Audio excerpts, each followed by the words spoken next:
معلوم نہیں. یہ سوچ کر میں نے ایک مرتبہ کام کرتے کرتے اللہ کے نام کی جو ضربیں لگائی اس کی میں نے گنتی کی 80,000 مرتبہ اللہ کی ضربیں لگائی تھی. اور پھر بھی وہ آدمی کہہ رہا ہے کہ اللہ کا ذکر میرے سے بڑا کر رہا ہے.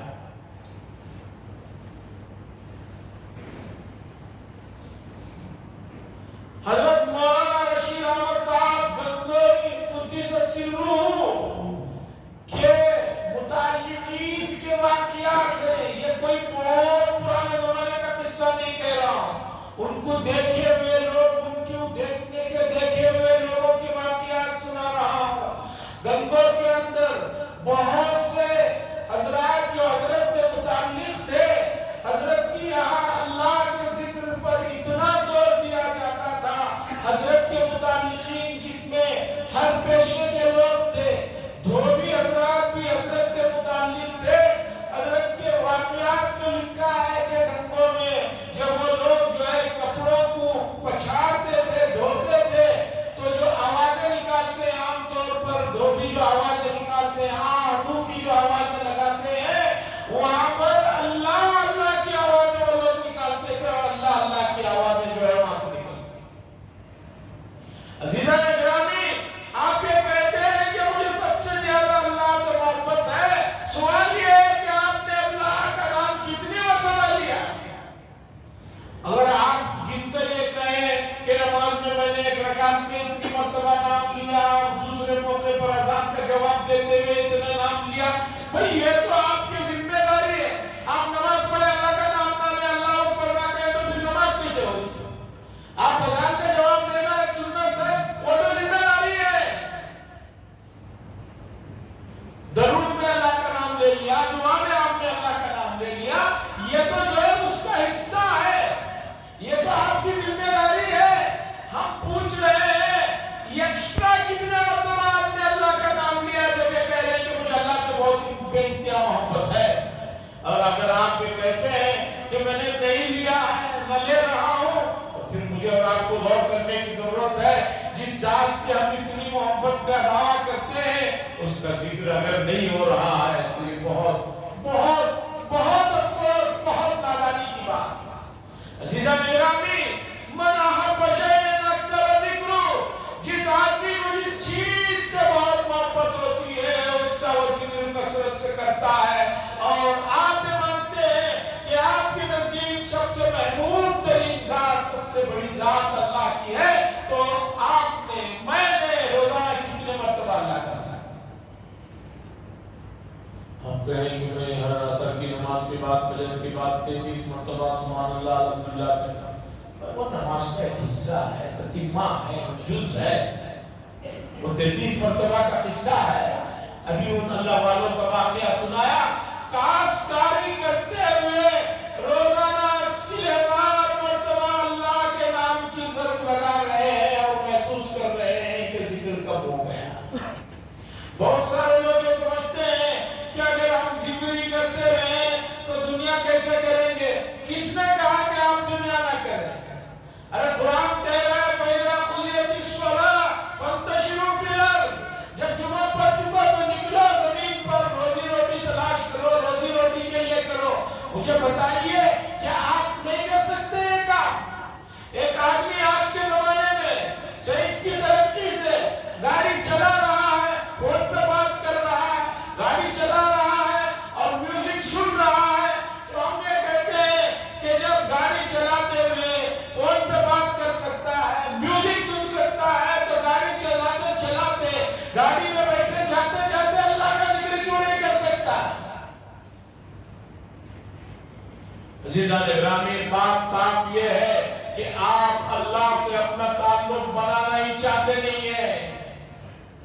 اس لیے کہ گزشتہ کئی جمعہ میں نے یہ بات بتائی، آج سوشل میڈیا پر ایسے نامعقول اور ایسے جاہل لوگوں کی باتوں کو پھیلایا جا رہا ہے جو اللہ کے وجود کا انکار کر رہے ہیں. دنیا بھر میں اب بہت لوگ جو ہے اپنے آپ کو بہت زیادہ ذہین ثابت کرنے کے لیے یہ کہہ رہے ہیں کہ اللہ نام کی چیز کوئی نہیں ہے، گاڈ، بھگوان، یہ سب کوئی نہیں ہے. اب ایسے لوگ اپنا دکان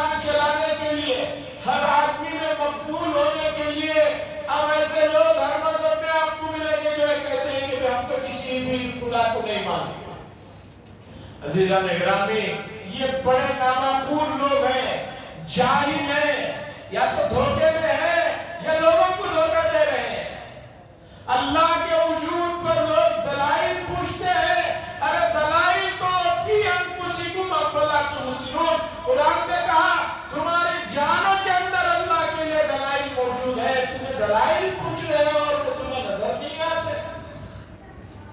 عزیزان اکرامی، اللہ کے قرب کے لیے جہاں آپ کو کچھ کام کرنے ہیں اس میں پہلا کام اللہ کا ذکر ہونا چاہیے۔ دوسرے نمبر پر اللہ کے قرب کے لیے اور اللہ کے ذکر سے اگر آپ کبھی دل و دماغ میں یہ سوچ بیٹھے کہ اس سے اللہ کی شان بڑھتی ہے، اللہ کا مقام بڑھتا ہے میرے ذکر سے، تو استغفار پڑھیے۔ آپ کیا اور آپ کے ذکر سے اللہ کا کیا مقام؟ یہ تو آپ کے سکون کے لیے، آپ کے جو ہے فائدے کے لیے بتایا جا رہا ہے۔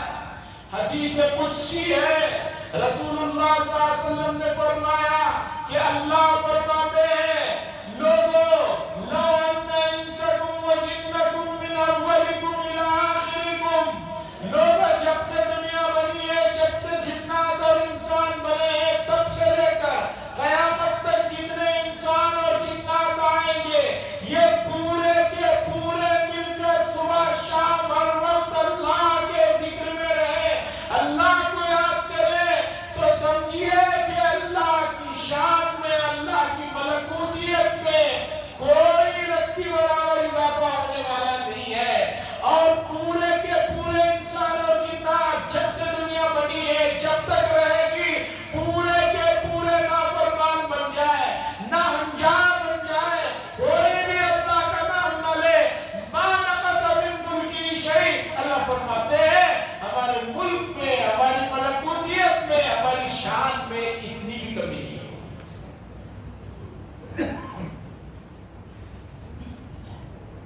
تو عزیزان گرامی، اللہ کے ذکر کا جو سنایا جاتا ہے وہ اطمینان قلب اور سکون اور اللہ کے قرب کے لیے بتایا جا رہا ہے۔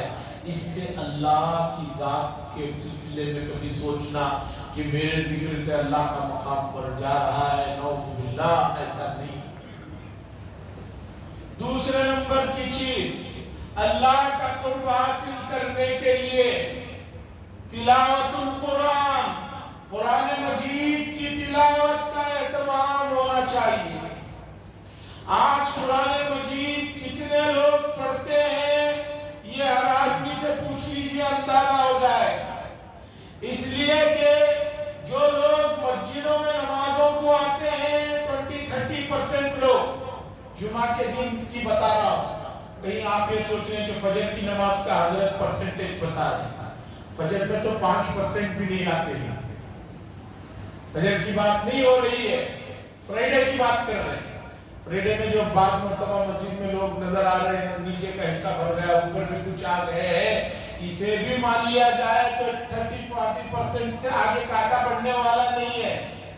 اتنے % لوگ نمازی ہیں، یعنی مسجد کو آ رہے ہیں، آدھے سے زیادہ تو باہر ہیں۔ اب اتنے % میں کتنے لوگ روزانہ قرآن مجید کی تلاوت کرتے ہیں، وہ % نکالوں گا تو پھر -0 میں رہنا پڑے گا۔ اس لیے کہ بعض لوگوں نے طے کر لیا ہے کہ ہمیں صرف رمضان میں قرآن پڑھنا ہے، بس رمضان کے 30 روزے ہیں، 30 پارے میں پڑھنا ہے، بس اس کے علاوہ نہیں۔ عزیزان گرامی، قرآن مجید کی تلاوت کی طرف جتنی غفلت ہو رہی ہے یہ بہت زیادہ مہلک چیز ہے۔ قرآن مجید کی تلاوت کی طرف آئیے، قرآن کو کھولیے، پڑھیے۔ اللہ نے آپ کو وقت دیا ہے، علم دیا ہے، صلاحیتیں ہیں، تو قرآن کو پھر سمجھ کر پڑھنے کے مرحلے میں آئیے، نہیں تو تلاوت تو ہے۔ بہت سے لوگ کہتے ہیں حضرت قرآن تو پڑھتے ہیں ہم، یہ کیا پڑھتے ہیں؟